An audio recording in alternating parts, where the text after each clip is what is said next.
et briser ces chaînes, pas dans une logique de soumission, mais dans une logique de combat, dans une logique de rapport de force. Parce que ceux qui nous soumettent ne connaissent que le langage du rapport de force. Merci. Le sang d'abord. Briser nos chaînes dans une Afrique, dans le sang, c'est une jeunesse réveillée et engagée résolument dans la révolution. Briser nos chaînes dans une Afrique, dans le sang. La promesse d'un lendemain meilleur avec un soleil libre. Tel est le descriptif du mouvement Afrique Ma Patrie. Reçu en audience le mercredi 28 mai au siège du parti par le président exécutif Sébastien Dano Djedje dans le cadre du mouvement Trop c'est trop. Le président exécutif du parti était accompagné du secrétaire général adjoint en charge de l'administration Krizoa Anagama et du secrétaire national technique Niebré Jean-Claude. Venus de plusieurs villes de la Côte d'Ivoire, les membres du mouvement Afrique Ma Patrie, conduits par le président Balou Serge, sont venus nombreux répondre à l'appel du président Laurent Gbagbo. Avec une forte délégation de plus de 100 personnes, ces membres sont là pour exprimer leur ras-le-bol face à la gouvernance du pouvoir RHDP. Par ce rassemblement, en ce jour ouvrable, la détermination de tout un chacun était palpable. Nous avons entendu l'appel du président. Oui. Depuis Bonois, après Dabou. Nous avons été fiers de la mobilisation du PPACI. Après avoir vu cette mobilisation, nous avons immédiatement remobilisé nos troupes pour leur dire l'Afrique est en train de se réveiller. La Côte d'Ivoire est en train de se réveiller. Parce que la vraie Côte d'Ivoire, c'est Laurent Gbagbo. Aujourd'hui, on donne raison au président Laurent Gbagbo quand on voit cette liesse aujourd'hui des Africains qui se battent aujourd'hui pour la souveraineté de l'Afrique. Et cette souveraineté aujourd'hui sous-entend que nous devons être unis, nous les Africains.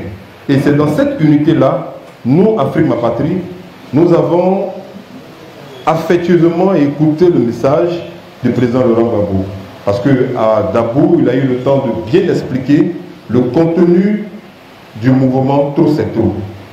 Alors, Afrique Ma Patrie est resté coché, est resté connecté à l'appel du président Laurent Gbagbo. Il n'était pas là. Il a été déporté comme un vagabond, comme un malsain, de Boaké à la CPI. Mais nous avons mené le combat. Nous avons cru à ce monsieur-là. Nous avons cru à ce leader de probité, ce leader de valeur. Nous avons cru en lui. Venu encore requinquer, il nous tend la main en nous exposant, en nous expliquant le projet Trop c'est trop. On ne peut pas rester sourd. On ne peut pas être là parce que la Côte d'Ivoire vit une injustice. Si les Ivoiriens veulent extérioriser cette colère, ça sera difficile. Peut-être que le ciel du PACI sera inondé du monde. Les Ivoiriens sont en colère parce que le pouvoir en face n'est pas prêt à abdiquer. Le pouvoir en place ne veut pas écouter le cri et le pleur des Ivoiriens. Les Ivoiriens souffrent, Monsieur le Président. Les Ivoiriens souffrent. Les Ivoiriens de tous les ensembles souffrent. Les planteurs ne sont plus des planteurs en Côte d'Ivoire. Les planteurs aujourd'hui, leurs produits sont minimisés et ce ne sont pas les vrais acheteurs. Le prix n'est pas ce prix-là qu'on achète sur le terrain. Et c'est difficile. Nos familles mettent difficilement les enfants à l'école. La Côte d'Ivoire souffre. La Côte d'Ivoire souffre dans toute sa profondeur. C'est pour cela que nous avons répondu à l'appel du président Laurent Gbagbo, du mouvement Trop c'est trop. Au nom du président Laurent Gbagbo, le président exécutif Sébastien Dano Djedje, après avoir souhaité la cordiale bienvenue au mouvement Afrique Ma Patrie, a dit merci à tous ces jeunes et femmes ayant dit oui au président Laurent Gbagbo à travers le mouvement Trop c'est trop.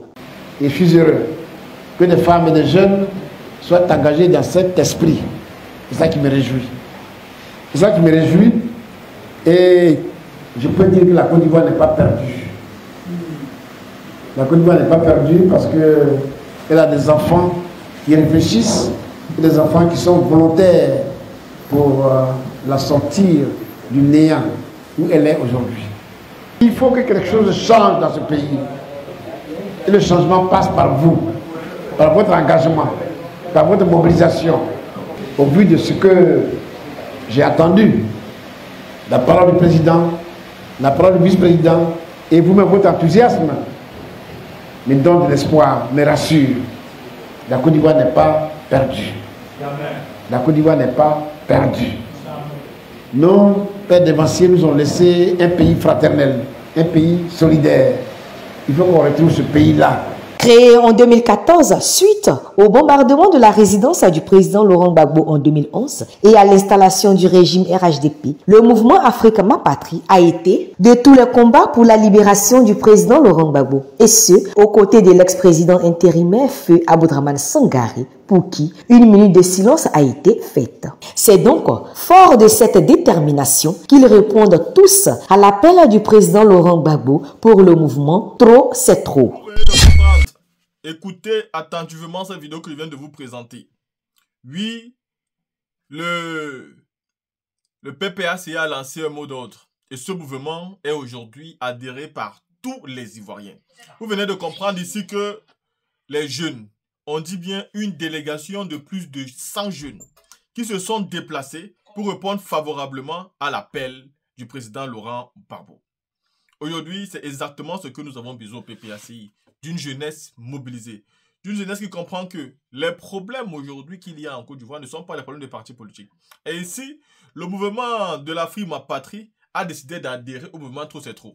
Et pour montrer sa volonté, son envie et sa détermination, ils se sont déplacés avec une délégation de plus de 100 personnes pour venir au siège rencontrer le président exécutif. Pour dire que nous voulons adhérer à ce mouvement. Parce que les luttes arrivent. Les luttes arrivent. En fait, vous devez comprendre quelque chose qui est clair. Moi, je suis clair aujourd'hui. Il ne sert à rien de parler d'une association de partis politiques. Dans le sens où, il y a des gens qui sont dans les associations politiques de partis politiques et qui disent, si vous voulez un rapport de force pour faire tomber Ouattara, moi je ne fais pas partie, et je ne suis pas là, je ne fais pas partie de votre plan. Bah, si vous ne voulez pas un rapport de force pour faire tomber Alassane Ouattara, bah, ça veut dire que vous ne voulez même pas qu'il tombe. Est-ce que vous comprenez ce que je veux dire? Parce qu'il y a des gens aujourd'hui qui disent qu'ils sont dans l'opposition, mais ils sont plutôt dans l'opposition pour dire, si vous portez les armes pour retirer Ouattara au pouvoir, moi je ne suis pas avec vous. Ils deviennent automatiquement des protecteurs d'un rebelle. Mais celui qui est au pouvoir, c'est celui qui a porté les armes pour venir au pouvoir. Donc maintenant, il y a des opposants qui disent qu'ils vont défendre celui qui a porté les armes pour être au pouvoir. Non, je ne comprends pas. Et donc, on ne peut pas se mettre avec tout le monde et n'importe qui. Voilà pourquoi l'appel et le mouvement lancé par le président Laurent Gbagbo est un mouvement non seulement stratégique, mais c'est un mouvement très intelligent. Parce que chacun viendra avec ce qu'il peut apporter comme revendication. Et quand nous allons lancer la mobilisation, chacun va sortir pour revendiquer. Et quand ça va commencer, personne ne pourra empêcher ces revendications d'aller jusqu'au bout. Il faut savoir une chose, tout va bien se passer.